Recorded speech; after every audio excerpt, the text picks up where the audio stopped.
আজ গিয়েছিলাম চিলাখালি কড়ইগাছি ঠাকুর দেখতে। সেই ঠাকুর মণ্ডপের আলোকসজ্জা, প্রতিমা সজ্জা এবং তার পারিপার্শ্বিক যে সজ্জাগুলো সেগুলো আপনাদের তুলে ধরার চেষ্টা করব। এটি হচ্ছে চিলাখালি বাস স্ট্যান্ডে পাশাপাশি দুটো মন্দির থাকে। প্রতি বছরই দুটো মন্দির, দুটো সংস্থায় মন্দির দুটো তৈরি করে বা পুজো মণ্ডপগুলো তৈরি করে। এই পুজো মণ্ডপগুলি এমনভাবে তৈরি হয় যে মণ্ডপ দুটিকে আলাদা করা খুব মুশকিল হয়, কোনটা ভালো কোনটা খারাপ। দুটোই এ বলবে আমাকে দেয়, ও বলবে আমাকে দেয়। এইভাবেই এই পুজো দুটো দীর্ঘদিন আমি দেখে আসছি। পুজো দুটো হচ্ছে চিলাখালি বাস স্ট্যান্ডে। বাস স্ট্যান্ডের একটি বাঁ দিকের যে প্যান্ডেলটা, সেই প্যান্ডেলটা কাপড় এবং বিভিন্ন রকম ফুল দিয়ে তৈরি, কাগজের ফুল সজ্জা করে লাইট সজ্জা দিয়ে এই প্যান্ডেলটি তৈরি হয়েছে। সেই প্যান্ডেলের ভেতরে আমি আস্তে আস্তে ভেতরে যাচ্ছি। ভেতরে গিয়ে ভেতরের উপরের আলোকসজ্জা এবং যে অন্যান্য সজ্জাগুলো আছে সেগুলো আমি প্রথমে দেখাচ্ছি। তারপরে আস্তে আস্তে এগিয়ে যাচ্ছি আমি মূর্তির দিকে। এই দুর্গা প্রতিমা যেখানে আছে, সেই দুর্গা প্রতিমাটা খুব অপরূপ, খুব সুন্দর এবং নতুনত্ব শিল্প কারুকার্য দিয়ে আপনারা এই মূর্তিগুলোকে তৈরি করেন। বেশ সময় দিয়ে এবং ধৈর্য ধরে এই প্যান্ডেল এবং মন্দিরগুলোকে প্রতিষ্ঠা করা হয়। এখানে দুটি আপনার গোষ্ঠী হিসাবেই বলা যায়, তারা দুই গোষ্ঠী মিলে খুব শান্তভাবে এখানে পুজোটি সম্পন্ন করেন। আপনার এটি হচ্ছে সম্পূর্ণ কাপড় এবং বাঁশ দিয়ে তৈরি, যেখানে বিভিন্ন রকম কাগজের ফুল, নতুন ফুল দিয়ে এই প্যান্ডেলটিকে সুসজ্জিত করা হয়েছে। তার সঙ্গে আলোকসজ্জা আছে। বৃষ্টিপাতের জন্য মানে কদিন থেকে পুজোর কটা দিনই যে কোনো সময় বৃষ্টি হচ্ছে। ছোটোবেলাতে বৃষ্টি, সকালবেলায় বৃষ্টি। আমরা যখন যে টাইমে ঠাকুর দেখতে গিয়েছিলাম ভোর ঠিক 4টের সময়, তখনও বৃষ্টি পড়ছে। সেই বৃষ্টির মধ্যে আমরা ঠাকুর দেখছি। এটা দেখছি পার্শ্ববর্তী যে প্যান্ডেল, সেটি হচ্ছে সম্পূর্ণ পাটকাঠি দিয়ে তৈরি, যেটা আমি দেখানোর চেষ্টা করছি বা দেখাচ্ছি এখন। এই প্যান্ডেলটি সম্পূর্ণ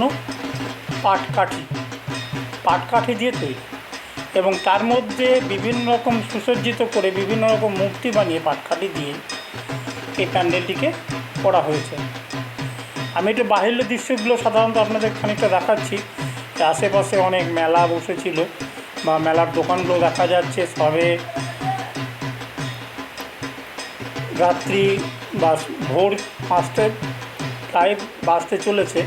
সেই মুহূর্তে লোকজন প্রায় শূন্য নেই এবং হালকা পরিমাণ বৃষ্টিও পড়ছে। তা আস্তে আস্তে আমি মন্দিরের ভিতর দিকে এগিয়ে যাই। সেই পাটকাঠি প্যান্ডেলের মধ্যে আমি আস্তে আস্তে ভেতরে যাচ্ছি। ভেতর গিয়ে ভেতরে যে সৌন্দর্যগুলো আপনাদের দেখাচ্ছি। এখানে একটা নতুনত্ব করা হয়েছে। এখানে সজ্জা মূর্তি একটি এবং পূজ্য মূর্তি একটি করা হয়েছে, মানে একটি ছোট্ট দুর্গা প্রতিমা যেটাকে পুজো করা হচ্ছে, আর যেটা বড় প্রতিমা সেটা সজ্জিতভাবে আমাদেরকে দেখানো হচ্ছে। এই মন্দিরটার এই হচ্ছে একটা বিশেষত্ব। দেখুন এইখানে যে কারুকার্যগুলো বা যেটুকু দেখা যাচ্ছে আমার মোবাইল ক্যামেরায়, সেটুকুতে শুধুমাত্র পাটকাঠি দিয়ে তৈরি, সম্পূর্ণ পাটকাঠি ছাড়া অন্য কিছু ব্যবহার করা হয়নি। স্ট্রাকচারটা হয়তো বাঁশ দিয়ে করেছে, কিন্তু উপরের যে সজ্জাগুলো সম্পূর্ণ পাটকাঠি দিয়ে বানানো। এই যে মূর্তিগুলো যেগুলো দেখা যাচ্ছে, লাল কালারের গণেশ, তারপরে আপনার বিভিন্ন রকম অন্যান্য মূর্তিগুলো, সেগুলো ঠিক পাটকাঠি দিয়ে তৈরি। যে গ্লোবগুলো, এটাও ঠিক পাটকাঠি, সৌন্দর্য পাটকাঠি দিয়ে তৈরি করা হয়েছে। এই পাটকাঠি দিয়ে এত সুন্দরভাবে প্যান্ডেলটা করা হয়েছে, যেদিকেই যাওয়া যাচ্ছে চোখ ফেরানো যাচ্ছে না। দেখুন আমি যতটুকু পেরেছি আপনাদের দেখানোর চেষ্টা করেছি। এই গেল হচ্ছে চিলাখালির মণ্ডপ সজ্জা। এই দেখুন আমি যে দুটো মন্দিরে মূর্তির কথা বলেছিলাম, সামনে একটি ছোট মূর্তি, পেছন দিকে একটা সজ্জা মূর্তি, মানে বড় মূর্তি, এইটাকে পুজো করা হয়েছে। ওইটা হচ্ছে আপনার বাহিল্য মূর্তি। এটা গেল মূর্তির মন্দিরের ভেতরটা।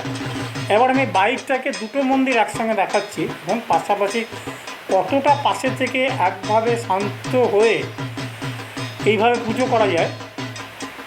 মানে যদিও আমরা সনাতন গোষ্ঠী ওটা দুটোই, তথাপিও দুটো ক্লাব বা দুটো সংস্থা যদি এইভাবে পাশাপাশি থাকে, একটা অশান্তি সৃষ্টি হওয়ার সম্ভাবনা বেশি থাকে। কিন্তু এই মন্দিরের যারা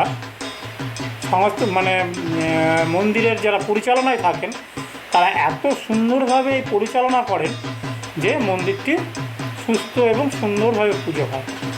এইটায় আরেকটু এগিয়ে গিয়ে এটা বলছে আপনার বকুলতলা, কুড়িগাছি বকুলতলা প্রাঙ্গণে এটা একটি মূর্তি। সেখানে খুব সুন্দর ফুল দিয়ে প্যান্ডেলটাকে সাজানো হয়েছে।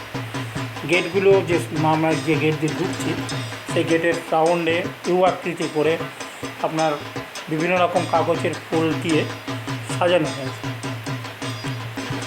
সামনে একটা সেলফি জোন করে রাখা হয়েছে, যেখানে এখন তো সেলফি ছাড়া অন্য কিছু হয় না বললেই চলে। তারপরে যখন ভিতরে রেখে আই লাভ বকুলতলা, এটা হচ্ছে বকুলতলার একটা সার্বজনীন পূজা মণ্ডপ, যেখানে সামনেটা কাপড়ের প্যান্ডেল দিয়ে সুসজ্জিত করা হয়েছে, কিন্তু তাদের আদি একটা পাকা বারোয়ারি ঘরও আছে, সেই ঘরেই পুজো হয়। এখন গ্রিল লাগানো ছিল ভোরবেলায় 4টের সময় প্রায়, সেই সময় যার জন্য গ্রিলটাও দেখা যাচ্ছে। আমি গ্রিলের ভেতরে চেষ্টা করে আমি আপনাদের ঠিকভাবে মূর্তি দেখানোর চেষ্টা করছি, তাতে হয়তো ভিডিও করতে গিয়ে কিছু রকম কিছু বিঘ্ন ঘটছে, আপনারা ক্ষমা করে ভিডিওটি দেখবেন। এইগুলো হচ্ছে সেই বকুলতলা বারোয়ারির মূর্তি বা মন্দির প্রাঙ্গণ। পরবর্তীকালে এটি আস্তে আস্তে আমি এগিয়ে যাই। এটাও কুড়িগাছিরই ঠাকুর, যেটি কুড়িগাছির নিমতলা মোড় বলে। সেই নিমতলা মোড়ে এটা নতুন বারোয়ারি, এর আগে হয়েছে কিনা আমি জানি না, তবে আমি এবার প্রথম দেখলাম এই বারোয়ারির পুজোটা। এইবার আমি নিজে প্রথম দেখলাম, এর আগেও হয়তো হয়েছে, আমি যাইনি, এমনও হতে পারে আমি অসুস্থতার কারণে হয়তো বাড়িতে ছিলাম, তখন হয়তো পুজো হয়েছে বা এই মন্দিরটি আগে তৈরি হয়েছে, কিন্তু এই বছরই আমি প্রথম দেখলাম। এই বারোয়ারিটির একটা নতুন ধরনের ঠাকুর, খুব সুন্দর মা দুর্গার মূর্তি বসানো আছে, এবং সেটিকেও দেখলাম। আপনাদের দেখার জন্য আমি এই ভিডিওটি করে আপনাদের দেখানোর চেষ্টা করছি। এই হচ্ছে মূর্তি। এর পরবর্তীকালে আমি সাইকেলে যাচ্ছি, সাইকেল দিয়ে এই যে লাইটগুলো ভিডিও করার চেষ্টা করছি, তাতে কতটা আপনাদের ভালো লাগবে আমি জানি না, কিন্তু আমি চেষ্টা করেছি সাইকেল থেকে ভিডিওটি করার, যার জন্য এটা একটু অন্যরকম হতে পারে। এই যে আমি সাইকেলে যাচ্ছি, যেতে যেতে ভিডিওটা করতে সামান্য একটু করেছি। এই ভিডিওটি হচ্ছে কুড়িগাছি বাস স্ট্যান্ড যাকে বলে, কুড়িগাছি বাস স্ট্যান্ডের যে মন্দির বারোয়ারি মন্দির, সেই মন্দিরের মূর্তি এবার আপনাদের আমি দেখাবো, প্রতিমা আপনাদের দেখাবো। এটা ঢুকলাম কুড়িগাছি বারোয়ারি মন্দিরে। সেই মন্দিরের মূর্তিটা আমি দূর থেকে দেখাচ্ছি, আস্তে আস্তে আমি এগিয়ে যাচ্ছি মন্দিরের দিকে।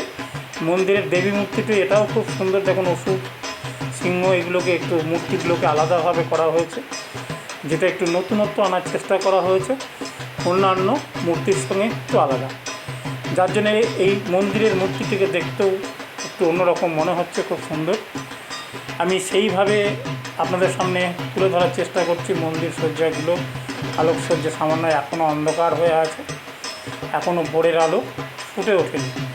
তারপরে আবার সাইকেলে করে ঘুরে বাড়ির দিকে চলে আসতেই আমরা যাচ্ছি চিলাখালি দাসপাড়া বলে, চিলাখালি দাসপাড়ার মধ্যে সেই সাইকেল থেকে আবার এই লাইটের ভিডিওগুলো আমরা তুলেছি। চিলাখালি দাসপাড়ার ভেতরে একটি মণ্ডপে এই মূর্তিটি খুব সুন্দর, এবং মণ্ডপ সজ্জাটাও সুন্দর, বারোয়ারি মণ্ডপ, সেখানে পুজো হয়েছে, খুব ভালো লাগলো দেখতে। মণ্ডপে যারা পরিচালন কমিটির সদস্যরা তারা মশারি খাটিয়ে ভেতরেই শুয়ে আছেন এবং সেগুলো পরিষ্কার দেখা যাচ্ছে। আমরা তার মধ্যে থেকে ভিডিও করে আস্তে আস্তে বেরিয়ে আসছি। দেখুন উষার আলো চারিদিক থেকে আস্তে আস্তে দেখা যেতে শুরু করেছে।